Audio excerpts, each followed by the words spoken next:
भेरुंदा में उच्च शिक्षा हाशिए पर नजर आ रही है। भेरुंदा के शासकीय महाविद्यालय की वर्तमान प्राचार्य शासन प्रशासन को चुनौती देती नजर आ रही है। बीते सप्ताह प्रशासनिक अधिकारी के दौरे के बाद भी हालात जस के तस बने हुए हैं। शासकीय कॉलेज में अव्यवस्थाओं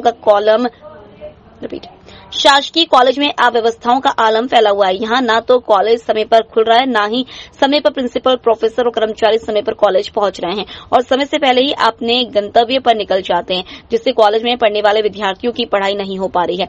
विद्यार्थियों की शिकायत मिलने पर बीते सप्ताह अनुविभागीय अधिकारी द्वारा कॉलेज पहुंचकर विद्यार्थियों की समस्याएं सुनी व उच्च शिक्षा विभाग को कार्रवाई हेतु प्रतिवेदन भेजा था, पर उच्च शिक्षा विभाग के जिम्मेदार अधिकारी कुंभकर्णी नींद सोए हुए हैं और आज फिर वही हालात होने पर अनुविभागीय अधिकारी द्वारा कॉलेज का निरीक्षण कर कॉलेज की व्यवस्थाओं को सुधारने हेतु उच्च शिक्षा विभाग को प्रतिवेदन भेजने की बात कही। अब देखने वाली बात होगी कि क्या कॉलेज की व्यवस्थाओं में सुधार हो पाएगा या नहीं। वहीं छात्र छात्राओं का कहना है कि प्रोफेसर अभद्र भाषा के प्रयोग करते हुए बात करते हैं। भेरुंदा से EMS टीवी के लिए सुनील कसेरा की रिपोर्ट। में किसी प्रकार की व्यवस्थाएं भी नहीं है और कॉलेज प्रचार भी 11 बजे अप डाउन करते हैं वहाँ से भोपाल से। किसी प्रकार की यहाँ 11 बजे तक कॉलेज खुल रहा है। इस प्रकार की बहुत सी समस्याएं महाविद्यालय के अंदर आज देख लो आप, एक महीने हो गए, भीषण गर्मी चालू हो गई है, पर यहाँ पे वाटर कूलर होने के बावजूद भी वाटर कूलर अभी तक नहीं लगा गया। वॉशरूम भी इस प्रकार के गंदे हैं और आज कंप्यूटर की आप लाइन देखिए, तीन कंप्यूटर ऑपरेटर होने के बावजूद भी एक को बिठाया जाता है, दो को अलग काम में लगा दिया जाता है। आज महाविद्यालय 11 बजे जाके महाविद्यालय खुला है, तो महाविद्यालय का समय 10 बजे से 10:30 बजे का है, लेकिन आज 11 बजे महाविद्यालय खुला है। ये प्रचार की लापरवाही की वजह से हुआ है। लगातार ऐसी प्रचार की लापरवाही हो रही है। मैंने जो 8-10 दिन पहले यहाँ का निरीक्षण किया था और इसके बारे में एक प्रतिवेदन भी मैंने कलेक्टर साहब के माध्यम से ऊपर जो कमिश्नर हायर एजुकेशन को भिजवाया है।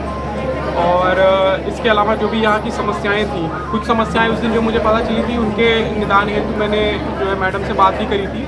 तो इनकी जो नई बिल्डिंग ओपन होने की वजह से, नई बिल्डिंग नहीं ओपन होने की वजह से जो सबसे बड़ी दिक्कत आ रही है कि बच्चे यहाँ पे बहुत कम जो है बैठ पाते हैं और मैक्सिमम बच्चे बाहर रहते हैं।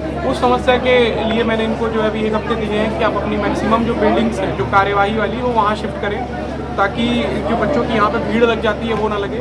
दूसरी आज एक समस्या आई थी कि सुबह कॉलेज नहीं खुल पाया था, उसकी वजह से क्योंकि जो इनकी भी जिम्मेदारी है कॉलेज खोलने की, वो लेट आए थे, तो उन पे आज तुरंत कार्रवाई की जाएगी। उनके पास जो है कोई वैलिड ग्राउंड नहीं था कि इसकी वजह से वो कॉलेज नहीं खोल पाए, ठीक है। और दूसरी बच्चों की जो भी समस्याएं हैं उसके बारे में इनसे कहा गया है कि ये लिखित में सारी समस्याएं दें और मुझे CC करें वो सारी समस्याएं, फिर मैडम उसके जवाब आज ही बच्चों को पॉइंट वाइज देंगी और मुझे CC करेंगे। चुनाव चल रहा है, चुनाव के दौरान ऐसा कहा जाता है कि संबंधित अधिकारी यही होना चाहिए, एक चीज़। दूसरी चीज़ की ये भी सुनने में आया कि इनके द्वारा रेंट एग्रीमेंट लगा हुआ है, जबकि प्रिंसिपल सहित अन्य प्रोफेसर भोपाल से आवागमन कर रहे हैं। ये कहाँ तक सही है और इस संबंध में क्या कार्रवाई की जा सकती है? देखिए, इस संबंध में भी मैंने उस प्रतिवेदन में लिखा है, ये इशू मुझे पिछली बार भी अवगत कराया गया था इस बारे में, और इस संबंध में मैंने जो है उस प्रतिवेदन में ऑलरेडी लिख दिया है। तो मेरे स्तर से जो कार्रवाई की जा सकती थी वो मैंने कर दी है ऑलरेडी। और अभी जो है मैंने चुनाव में भी मैडम को यहाँ पे स्वीप के कार्यों में लगाया हुआ है, जो कि मतदाता जागरूकता के कार्यों में कॉलेज में इन्होंने जो भी इवेंट्स कराने हैं उसके कामों में लगाया गया है, और उसकी लगातार जो समीक्षा भी की जा रही है कि कॉलेज स्तर में जो भी कार्यक्रम होने हैं वो हो। और मुझे उम्मीद है कि जो भी मेरे स्तर से कार्रवाई की गई है, ऊपर भेजा गया है, उस पर जो भी कार्रवाई होगी MCC के दौरान या उसके बाद, उससे फिर आप लोगों को अवगत कराएंगे। मैडम के व्यवहार में भी सवाल उत्पन्न करता है।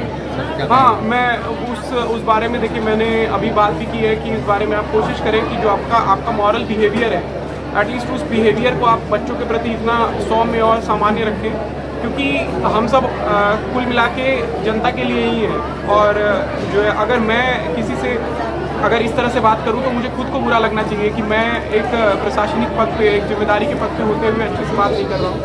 तो इसके बारे में मैडम को मुझे लगता है कि स्वतः अपने बिहेवियर में बदलाव लाने की ज़रूरत है। इसके लिए मुझे या फिर किसी भी अधिकारी को उन्हें ऐसा बताया जाना एक तरह से गलत होगा, क्योंकि वो एक खुद टीचर है, तो उन्हें मुझे लगता है कि उस शुचिता का ध्यान रखना उनको स्वतः आना चाहिए।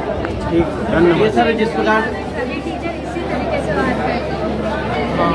तो वही मैं कह रहा हूँ कि जो टीचर्स ये चीज़ टीचर्स को सबसे ज़्यादा आना चाहिए, क्योंकि हम टीचर्स से ही तो सीखते हैं। बिल्कुल, मतलब मैं यहाँ पे अगर जो है आपके SDM के तौर पे हूँ तो मुझे भी मेरे टीचर्स ने पढ़ाया है, मुझे भी जिस तरीके का व्यवहार करना, जिस तरीके से बात करना सिखाया गया है, उसी तरीके से आपसे बात कर रहा हूँ। तो मुझे उम्मीद है कि आपके टीचर्स को भी ये मतलब जो भी शुचिता का ध्यान होगा, और शायद आज के बाद से मुझे उम्मीद है कि उनके अंदर जो वो मॉरल बिहेवियर अच्छे से करने वाली बात है वो शायद उसका जो है ज्ञात हो जाएगा धीरे धीरे मन में।